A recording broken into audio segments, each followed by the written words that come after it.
ஆனார்னா எப்படி இருக்கும்? அமெரிக்க அதிபராகணும் கூட தான் ஆசை இருக்கு. இதை தூண்டி விடுறதே அவங்க. இதே ஸ்டைலில் பிஎம் ஆகலாமா அப்படின்ற ஒரு இதுவும் வேலையை ஆரம்பிச்சிட்டாங்க. இவங்க என்ன பண்ணுறாங்கன்னா வடக்கன்ஸுக்கு தெரியாதுன்றதுக்காக பெண்களை கற்பழித்தால் 24 மணி நேரம் मैं தளபதி को वोट करूंगा அப்படிங்கிற மாதிரி. அதாவது என்னன்னா இவனுக்கு தளபதினா யாருன்னே தெரியாது. நீங்கள்லாம் அடித்து துரத்தக்கூடிய காலம் சீக்கிரம். இவங்கெல்லாம் சஸ்பெண்ட் பண்ணுறதா சொல்கிறாங்களே. சஸ்பெண்ட் பண்ணி அதை தானே ஏற்கனவே செஞ்சு அப்புறம் இவன் என்ன மயிருக்கு வந்துட்டாங்க. ஸோ இது மத்திய உளவுத்துறைக்கு இப்போ போயிருக்கு. மொத்தமாக ஒரே நாளில் ஆப்படிச்சு விட்ருவாங்க. அது விரைவில் எதிர்பார்க்கலாம் 2-3 மாதத்துல. ஏன்னா இப்போ தனுஷ் அவர்களும் வந்துட்டு ஒரு சின்ன பார்ட்டி சம்பந்தமாக எல்லாரும் சூர்யா, அஜித், விஜய் அவர் வந்தோன்னா ஸ்போர்ட்ஸுக்கு அப்படின்னு பேசுகிறாங்க. நயன்தாரா கூப்பிட்டு எதுக்கு போடுங்க, டான்ஸ் மினிஸ்டராக போடுங்க, போட்டிங்கன்னா விளங்கிடும். ஹலோ காந்த மீடியா நேயர்களே, நான் உங்கள் விஜய் யாமினி பேசிட்டு இருக்கேன். இன்னைக்கு நம்ம கூட சீனியர் ஜேர்னலிஸ்ட் உமாபதி சார் இருக்காங்க. சார் வணக்கம். வணக்கம். வணக்கம் சார், நல்லா இருக்கீங்களா சார்? யங் ஜெனரேஷனை பொறுத்த வரைக்கும் ஆட்சி மாறணும் அப்படின்னு நினச்சி தான் டிவிகேக்கு நம்ம ஓட் போட்டிருக்கோம். மக்களும் சரி, சின்ன குழந்தைங்களும் சரி அப்போவே இன்ட்ரெஸ்டடாக தான் இருந்தாங்க. பட் இப்போ வந்து பிஎம் ஆனார்னா எப்படி இருக்கும், பிரைம் மினிஸ்டர் ஆனார்னா எப்படி இருக்கும், பிஎம் ஆகுறதுக்கான ஆசை இருக்கா பர்சனலி கூட, அதனால தான் வந்து மக்கள் இவ்வளோ பண்ணியுமே அவர் எந்த எதிர்ப்பு தெரிவிக்காமல் இருக்காராங்கிற மாதிரிலாம் பேசுகிறாங்களே. இது எப்படி பார்க்குறீங்க சார்? இல்லை, அது பிஎம் அவருக்கு வந்து அமெரிக்க அதிபராகணும் கூட தான் ஆசை இருக்குது. அவருக்கு ஆசை இல்லாமல் இல்லை, அவருக்கு ஆசை இருந்துகிட்டு தான் இருக்குது. ஓகே. இதை தூண்டி விடுறதே அவங்க தான். அவங்க கட்சியில் எப்படி வந்து அவர்கள் ஒரு திட்டம் போட்டு அந்த சோசியோ கனெக்டில் ஹியூமன் கேட்டல்ஸை ஏமாற்றி ஓட்டு வாங்கி ஜெயிச்சாங்களோ, இதே ஸ்டைலில் பிஎம் ஆகலாமா அப்படின்ற ஒரு இதுவும் வேலையை ஆரம்பிச்சிட்டாங்க. வேலையை ஆரம்பித்து அது பாட்டுக்கு போயிட்டுருக்கு. நார்த் இந்தியாவிலலாம் அதுக்கான இதை வந்து ஹிந்தியில் பரப்பி விட்டுட்ருக்காங்க. பரப்பி விட்டுட்டு விஜய் ஒன்றுமே இந்த 60 நாளில் இது போன்ற ஒரு கேடுகட்ட ஆட்சி தமிழ்நாட்டில் இது வரைக்கும் நடந்ததே கிடையாதுன்ற மாதிரி போயிட்டுருக்கு.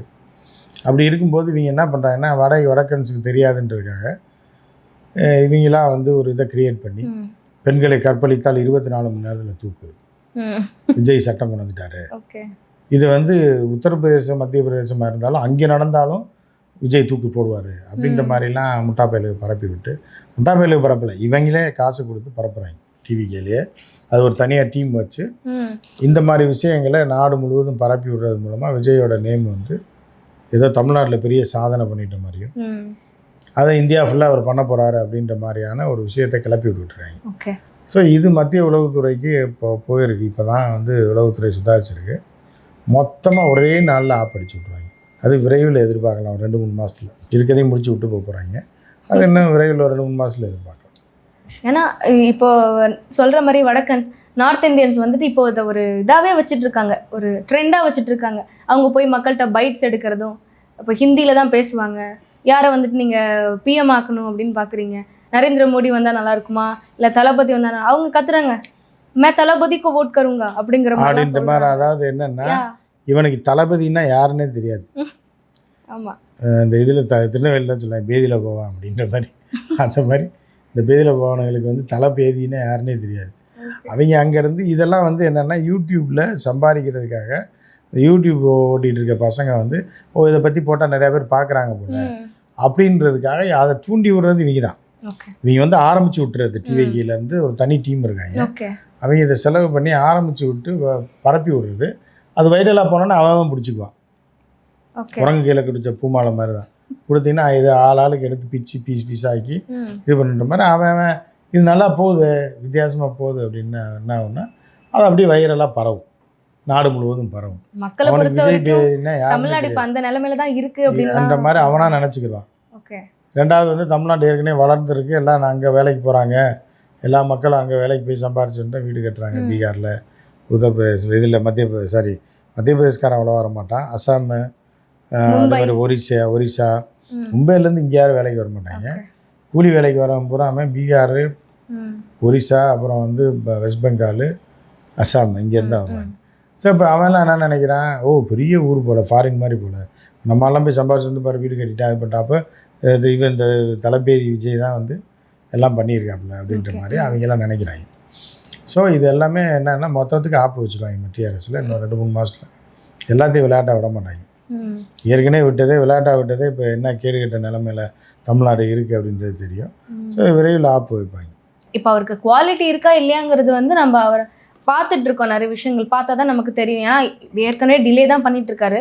இருந்தாலுமே வந்துட்டு சில மக்கள் இன்னும் ஹோப் பண்ணிட்டு இருக்காங்க. எஸ்பெஷலி குழந்தைங்கள்லாம் வந்துட்டு இன்னமும், அதாவது எலெக்ஷனில் அவர் நிற்க போகிற டைமில் கூட உங்கள் மகன், உங்கள் தோழன் அந்த மாதிரிலாம் சொல்லி தான் ஓட் வாங்கியிருக்காரு. இன்ஃபேக்ட் பிரெயின் வாஷ் பண்ணி தான் ஓட் வாங்கியிருக்காருங்கிற மாதிரிலாம் மாறி இல்லை, அப்படிதான் பண்ணியிருக்காரு அப்படிங்கிற மாதிரி சொல்கிறாங்க. ஸோ அதே மாதிரி ஸ்ட்ராட்டஜி இப்பயும் யூஸ் பண்ணுறது உண்டு. அது ரொம்ப நாளைக்கு நிற்காது, கொஞ்ச நாளில் தெரிஞ்சு போயிடும். கொஞ்ச நாளில் கழுதை இது புலி கிடையாது அப்படின்றது தெரிஞ்சு போயிடும். புலித்தோல் போற்றிய கழுதை அப்படின்றது தெரிஞ்சிடும். தெரிஞ்சிச்சுன்னா அதுக்கப்புறம் அந்த கழுதையை அடித்து துரத்திடுவாங்க. இந்த பழமொழி, விஜயை சொல்லலை, அந்த மாதிரி அடித்து துரத்தி விட்டுருவாங்க. அதோட தெருவோட போக வேண்டியதான்.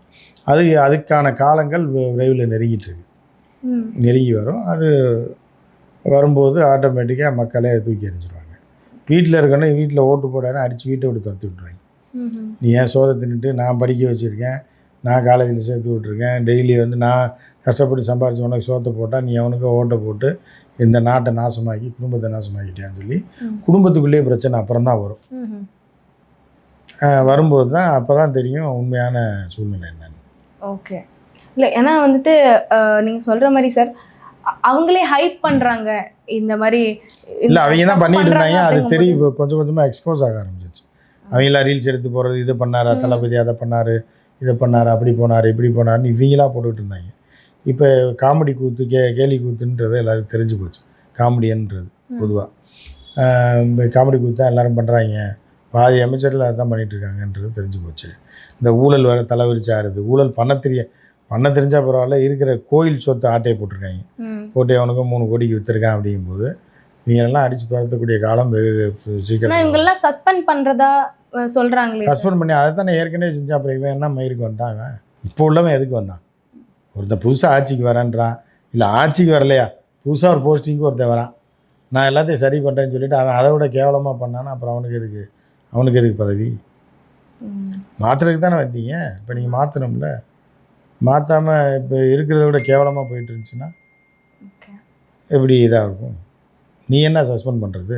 தப்பையும் பண்ணிவிட்டு நீ சஸ்பெண்ட் பண்ணுறதுக்கு நீ யார்? தப்பு பண்ணதே உன் டிபார்ட்மெண்ட்டில், இப்போ நீ சஸ்பெண்ட் வேறு பண்ணி என்ன பிரச்சனை இது அப்படின்ட்டு ஒரு கேள்வி கேட்பாங்கல்ல. இன்னமும் மக்கள் சினிமாலேயே தான் இருக்கிற மாதிரி. இந்த மாதிரி இப்போ தேட்டர்ஸ்லலாம் படம் போட்டதுக்கப்புறம் பைட்ஸ் எடுப்பாங்கள்ல, படம் எப்படி இருந்துச்சு அந்த மாதிரி. இப்போ விஜய் சார் வந்துட்டு ஆட்சியில் வந்ததுக்கப்புறம் எல்லாருமே, அதாவது இந்த கர்நாடகாலையும் சரி நிறைய பேர் இந்த மாதிரி ரீல்ஸ் போடுறாங்க. கன்னடாவில் இந்த மாதிரி தளபதி அது பண்ணிட்டாரு இது பண்ணிட்டாரு, நம்மளோட சிஎம்மும் அதே மாதிரி இருந்தால் நல்லாயிருக்கும்னு அந்த கம்பேரிசனும் கூட ஏற்படுது. அப்படி என்ன பண்ணி அவங்க வந்து சினிமா மோகம் பிடிச்சி ஆடிடுங்க. கர்நாடகாலாம் அடித்து துரத்தி விட்டுருவாங்க, அடித்து நாசப்படுத்தி ஓட வாட்டி விட்டுருவாங்க. இதெல்லாம் ஒரு கேடு காலம் தான் தமிழகத்துக்கும் சரி இந்தியாவுக்கு பிடிச்ச கேடு காலம். கேடு காலம்லாம் சரியாயிரும், விரைவில் சரியாகும் நம்புவோம். மக்கள் கூட இன்வால்வ் பண்ணுறேன் அப்படிங்கிற பேரில் வந்துட்டு சும்மா ஒரு ஹைப் ஏற்றுறாங்க சிஎம் விஜய் பற்றி எல்லா இடத்துலையுமே அப்படின்னு சொல்லும்போது இந்த விஷயத்தினால டவுன்ஃபால் ஏற்படுமா?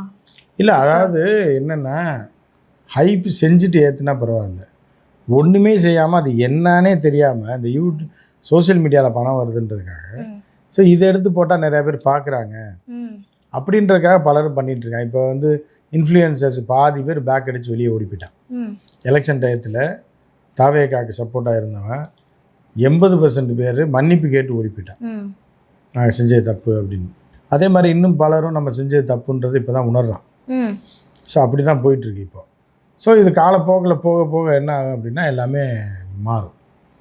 இப்போ இந்த சோசியல் மீடியா பைத்தியங்கள்லாம் இருக்குல்ல, எடுத்து போடுறது, பைட் எடுத்து போடுறது, நேற்று வந்தார் பஸ் விட்டார் எப்படி இருக்குது, அது எவனுமே பார்த்துருக்கவே மாட்டான்.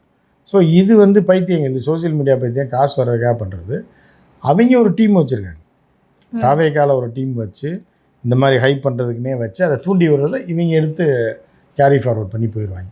ஸோ அந்த கும்பல்லாம் அழிஞ்சு போயிடும். ரொம்ப நாளைக்கெலாம் அதை பண்ண முடியாது, விரைவில் அது காணாமல் போயிடும். ஏன்னா ஒரு சாதாரணமான பர்சனாக இருந்து ஆக்டர் ஆகி அப்புறம் இதை வந்து ஒரு பெரிய சாதனை மாதிரி மக்கள் பார்க்குறாங்க. ஏன்னா அவர் ஆக்டர் ஆகி ரொம்ப கஷ்டப்பட்டு தான் ஆக்டர் ஆகியிருக்காரு. அது எல்லாமே மூட்டை தூக்குறவங்க கூட தான் கஷ்டப்பட்டு தான் மூட்டை தூக்குறாங்க. எல்லாமே ஆர்மியில் இருக்கவங்க கஷ்டப்பட்டு தான் 2-3 வருஷத்துக்கு ஹெவி ப்ராக்டிஸ் பண்ணதுக்கப்புறம் தான் அவங்க ஃபீல்டுக்கே போக முடியும். அப்புறம் அங்கே போய் ஐஸில் படுத்துருக்காங்க நாட்டுக்காக. இப்படி ஒவ்வொரு டிபார்ட்மெண்ட்லேயும் ஒவ்வொருத்தரும் கஷ்டப்பட்டு தான் முன்னேறுவாங்க. எல்லாம் அவன் வந்த உடனே இவர் மட்டும்தான் கஷ்டப்பட்டு கீழேருந்து வந்திருக்காரு, மித்தவெல்லாம் அப்படி ஜம்ப் அடித்து ஐஏஎஸ் ஆஃபீஸர் ஆகிட்டாங்களா?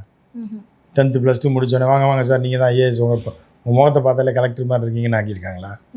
வாங்கம்மா நீங்கள்லாம் பார்த்தோன்னே ஒரு வைஜெயந்தி ஐபிஎஸ் மாதிரி இருக்கீங்க, வாங்க இன்னிலேருந்து நீங்கள் ஐபிஎஸ் ஆஃபீஸர், இப்படியா போட்டாங்க? எல்லோரும் கஷ்டப்பட்டு தான் வந்திருப்பாங்க.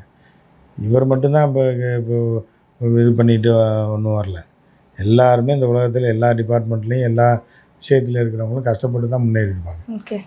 இவர் மட்டும்தான் கஷ்டப்பட்டு கிழிச்ச மாதிரியும் மித்தவெல்லாம் ரோட்லேருந்து அப்படியே குதிச்ச மாதிரியும் பேசுகிறதெல்லாம் வந்து ஆகப்புறம் டுபாக்கூர். இந்த டுபாக்கூரை பார்த்து தான் பலரும் போகிறாங்க. அப்படிங்கும்போது ரொம்ப கேவலமாக இருக்குது.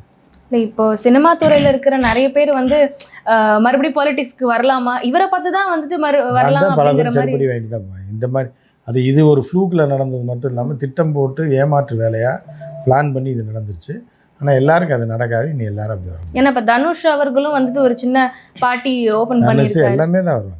இப்போ சூர்யாவையும் பற்றி பேசுகிறாங்க, இந்த மாதிரி அவர் வந்தால் நல்லாயிருக்கும், எஜுகேஷன் மினிஸ்டர் ஆனால் நல்லாயிருக்கும், ஏன்னா அவர் படிப்பு சம்மந்தமாக எல்லாரும் சூர்யா, அஜித், விஜய் அவர் வந்தோன்னா ஸ்போர்ட்ஸுக்கு அப்படின்னு பேசுகிறாங்க. நயன்தாராவை கூப்பிட்டு எதுக்கு போடுங்க, டான்ஸ் மினிஸ்டராக போடுங்க, போட்டிங்கன்னா விளங்கிடும் சொல்கிறாங்க. போகிற போக்க பார்த்தா சிவகார்த்திகேயனும் வந்துடுவாங்க போல இருக்கே அப்படின்னு நீங்கள் சொன்ன மாதிரி. எல்லாம் வருவாங்க, எல்லாமே வருவாங்க. ஆசை யாரை விட்டுச்சு, எல்லாம் வருச்சு. இப்போ இதை அடித்து துரத்திடுவாங்க இன்னும் ஒரு 3 மாதத்தில். அப்புறம் ஒரு மாற்றம் வந்துடும். இல்லை, சமீபத்தில் ஏஷியா வின் குரூப் கூட ஒரு மீட்டிங் நடந்துச்சு. ஸோ அதில் என்ன ஆச்சுன்னா, அவங்க ஒரு மினியேச்சர் கார் வந்து கிஃப்ட் பண்ணியிருக்காங்கும்போது அந்த காரை வச்சு விளையாடிட்டு இருந்த ஒரு வீடியோலாம் வெளியாச்சு. இப்படி ஒரு குழந்தைத்தனமா விளையாடலாமா, அதில் என்னென்ன பார்ட்ஸ் இருக்குன்னு பார்க்குறாரு. ஒரு பக்கத்தில் என்னன்னா ஹவு கியூட், எவ்வளோ அழகா பூக்கி, அந்த வேர்டு ஒன்று யூஸ் பண்ணுவாங்க, பூக்கி சிஎம் அப்படின்னு சொல்லிட்டு சொல்கிறாங்க. அழகாக அந்த குட்டி காரை வச்சு விளையாடுறாரு. அவர் ஏற்கனவே கார் பைத்தியம் தான், ஆனால் பாருங்க எவ்வளோ அழகாக விளையாடுறாங்க. இன்னொரு பக்கம் என்னன்னா, இவரெல்லாம் எப்படி நாட்டை வந்துட்டு இது பண்ண போறாரு, ஏன்னா இவ்வளோ இம்பார்ட்டண்டான மீட்டிங் நடக்கும்போது அவர் என்ன இது பண்ணிட்டு இருக்காரு அப்படிங்கிற மாதிரிலாம் சொல்கிறாங்க. அதெல்லாம் போக போக எல்லாம் தெரிஞ்சுக்குவாங்க. தெரிஞ்சுட்டு அனுப்பி விட்டுறாங்க. காலம் வரும், வெயிட் பண்ணுங்க. சமுதாயம் சார்ந்த பல்வேறு விஷயங்களை பற்றி பகிர்ந்து கொண்டதுக்கு ரொம்ப நன்றிங்க சார்.